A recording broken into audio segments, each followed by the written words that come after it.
क्योंकि उसका खुद 54 इंच के सीने में है दिल। दिल जीतेगा मुसलमानों का भी, और इंशाल्लाह पक्की जीत होगी बंगलौर से भी, आपको बता रहा हूँ।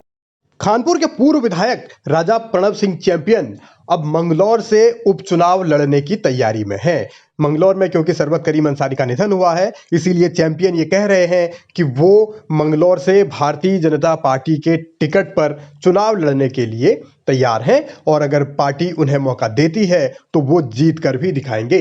चैंपियन का दावा ये है कि भले ही वहां 60,000 से ज्यादा मुस्लिम वोट हों, लेकिन वो हिंदू मुस्लिम सबके वोट हासिल करेंगे। वोट हासिल करने से पहले उनका दिल जीतेंगे और फिर चुनाव जीतेंगे। तो चैंपियन का ये दांव कितना कारगर होगा ये अभी कहा नहीं जा सकता, लेकिन चैंपियन की ये तैयारी बताती है कि आने वाले दिनों में मंगलौर उपचुनाव जब भी होगा 6 महीने के भीतर, तो वहां लड़ाई दिलचस्प होगी अगर बीजेपी उन्हें मौका देती है तो। उससे पहले शायद मंगलौर का चुनाव सामने आ रहा है। मंगलौर क्यों नहीं लड़ेंगे? मंगलौर लड़ेंगे आप? बिल्कुल लड़ेंगे, क्या दिक्कत है। जब वहां ये बात आ रही है कि 60,000 मुसलमान है, मुसलमान बीजेपी को वोट नहीं देता, तो यही चैलेंज से ही चैंपियन मुसलमानों का दिल भी जीत के दिखाएगा, क्योंकि उसका खुद 54 इंच के सीने में है दिल।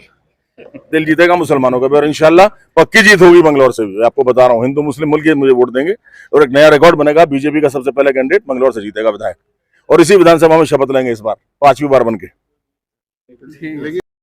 चैंपियन 5वीं बार विधानसभा में शपथ लेने का दावा कर रहे हैं। इससे पहले वो 2002, 2007, 2012 और 2017 में विधायक चुने गए हैं। 2022 में पैर में चोट की वजह से वो चुनाव नहीं लड़े थे, लेकिन अब मंगलौर से उपचुनाव लड़ने को लेकर वो अपनी तैयारियों में जुटे हुए हैं। हालांकि पार्टी टिकट किसे देगी ये पार्टी का फैसला होगा, लेकिन चैंपियन के इस बयान से सियासी हलचल जरूर बढ़ेगी, क्योंकि कानपुर में वो लगातार पहले जीतते रहे और उसके बाद अब अगर वो मंगलौर से दावेदारी कर रहे हैं तो पार्टी का आलाकमान क्या कहेगा, बीजेपी का स्टेट नेतृत्व क्या कहेगा, यानी प्रदेश नेतृत्व क्या कहेगा, वो वक्त बताएगा। लेकिन शुरुआती दौर में अभी जब अब चुनाव को लेकर हालांकि अभी वक्त लगेगा, लेकिन उससे पहले अगर चैंपियन ये कह रहे हैं कि वो मंगलौर से लड़ना चाहते हैं तो ये बीजेपी के लिए 2 लिहाज से अहम खबर हो सकती है। क्योंकि एक तो भारतीय जनता पार्टी मंगलौर में कभी जीती नहीं, 5 बार विधानसभा के चुनाव अलग उत्तराखंड बनने के बाद यहां हुए और एक भी बार नहीं जीती है, और चैंपियन